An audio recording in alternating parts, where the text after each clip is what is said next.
श्री राम जय जय राम, श्री राम जय जय राम। जानि सुअवसरु सिय तब, पठई जनक बोलाई। चतुर सखी सुंदर सकल, सादर चली लवाई। तब सुअवसर जानकर जनक जी ने सीता जी को बुला भेजा। सब चतुर और सुंदर सखियां आदर पूर्वक उन्हें लिवा चली। सिय शोभा नहीं जाई बखानी, जगदम्बिका रूप गुण खानी। उपमा सकल मोहि लघु लागी, प्राकृत नारी अंग अनुरागी। सिय बरनियते उपमा देई, कवि कहाई अजसु को लेई। जो पट तरियति असमसिया, जग असि जुबति कहाँ कमनिया। गिरा मुखर तन अरध भवानी, रति अति दुखित अतनुपति जानी। विष बारुनी बंधु प्रिय जेहि, कहिय रमा सम किमि वैदेही। जो छवि सुधा पयो निधि होई, परम रूप मैं कच्छपु सोई। शोभा रजो मंदरु सिंगारू, मथै पानी पंकज निज मारू। एहि विधि उपजै लक्ष्य जब, सुंदरता सुख मूल। तदपि सकोच समेत कवि, कहहि सिय समतुल। रूप और गुणों की खान जगत जननी जानकी जी की शोभा का वर्णन नहीं हो सकता। उनके लिए मुझे काव्य की सब उपमाएं तुच्छ लगती हैं, क्योंकि वे लौकिक स्त्रियों के अंगों से अनुराग रखने वाली हैं, अर्थात वे जगत की स्त्रियों के अंगों को दी जाती हैं। अर्थात काव्य की उपमाएं सब त्रिगुणात्मक मयिक जगत से ली गई हैं। उन्हें भगवान की स्वरूपा शक्ति श्री जानकी जी के अप्राकृत चिन्मय अंगों के लिए प्रयुक्त करना उनका अपमान करना और अपने को उपहासास्पद बनाना है। सीता जी के वर्णन में उन्हीं उपमाओं को देकर कौन कुकवि कहलाए और अपयश का भागी बने। यदि किसी स्त्री के साथ सीता जी की तुलना की जाए तो जगत में ऐसी सुंदर युवती है ही कहां जिसकी उपमा उन्हें दी जाए। पृथ्वी की स्त्रियों की तो बात ही क्या, देवताओं की स्त्रियों को भी यदि देखा जाए तो हमारी अपेक्षा कहीं अधिक दिव्य और सुंदर हैं। तो उनमें सरस्वती तो बहुत बोलने वाली है, पार्वती अर्धांगिनी है, अर्थात अर्ध नारी नटेश्वर के रूप में उनका आधा ही अंग स्त्री का है, शेष आधा अंग पुरुष अर्थात शिव जी का है। कामदेव की स्त्री रति पति को बिना शरीर का अनंग जानकर बहुत दुखी रहती है, और जिनके विष और मद्य जैसे समुद्र से उत्पन्न होने के नाते प्रिय भाई हैं, उन लक्ष्मी के समान तो जानकी जी को कहा ही कैसे जाए। जिन लक्ष्मी जी की बात ऊपर कही गई है वे निकली थी खारे समुद्र से, जिसको मथने के लिए भगवान ने अति कर्कश पीठ वाले कच्छप का रूप धारण किया। रस्सी बनाई गई, महान विषधर वासुकी नाग की मथानी का कार्य किया।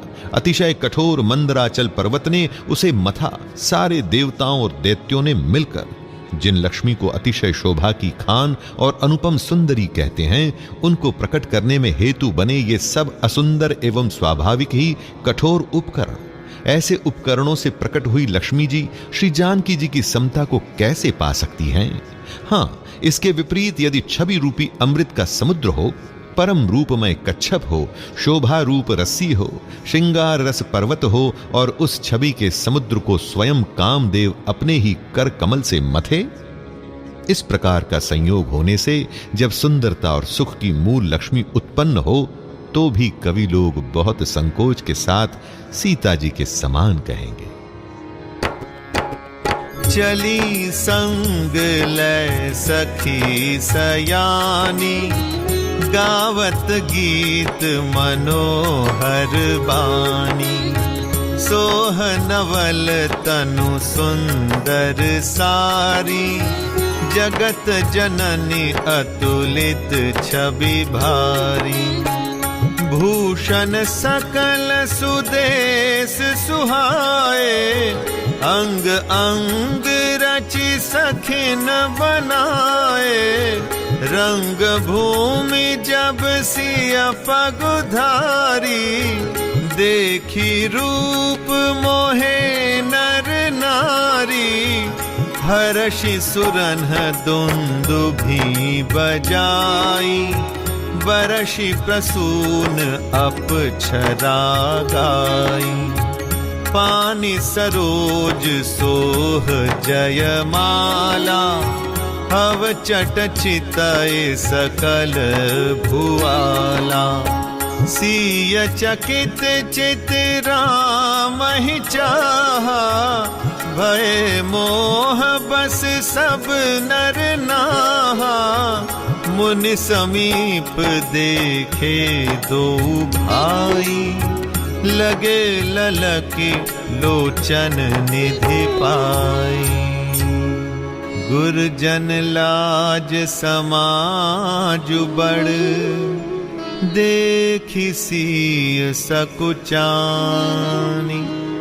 लागी बिलोकन सखिन तन, रघुबीर ही उर आन। सयानी सखियां सीता जी को साथ लेकर मनोहर वाणी से गीत गाती हुई चली।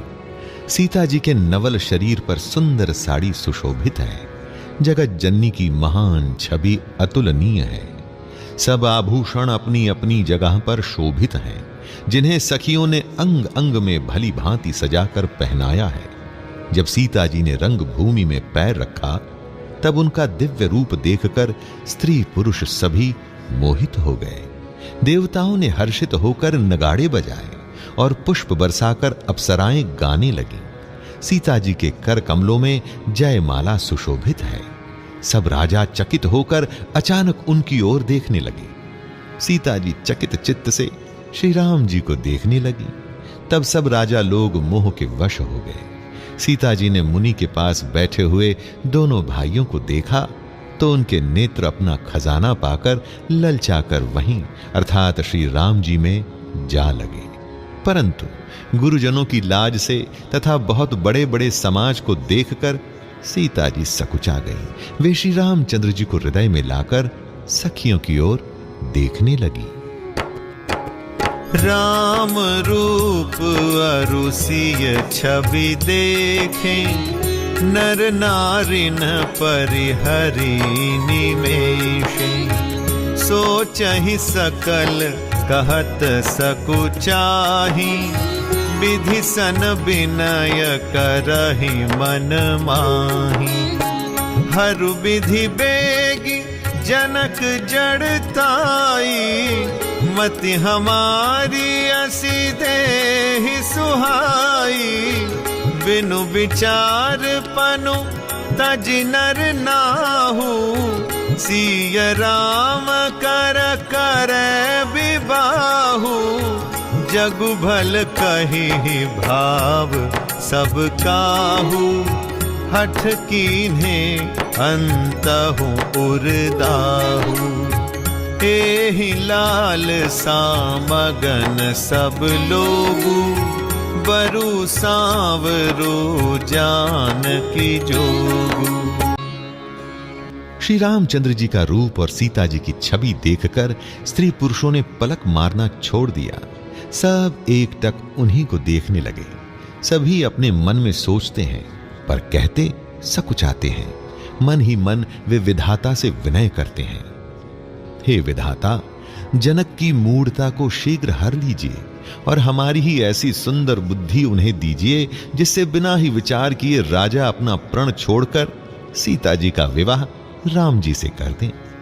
संसार उन्हें भला कहेगा, क्योंकि ये बात सब किसी को अच्छी लगती है। हठ करने से अंत में भी हृदय जलेगा।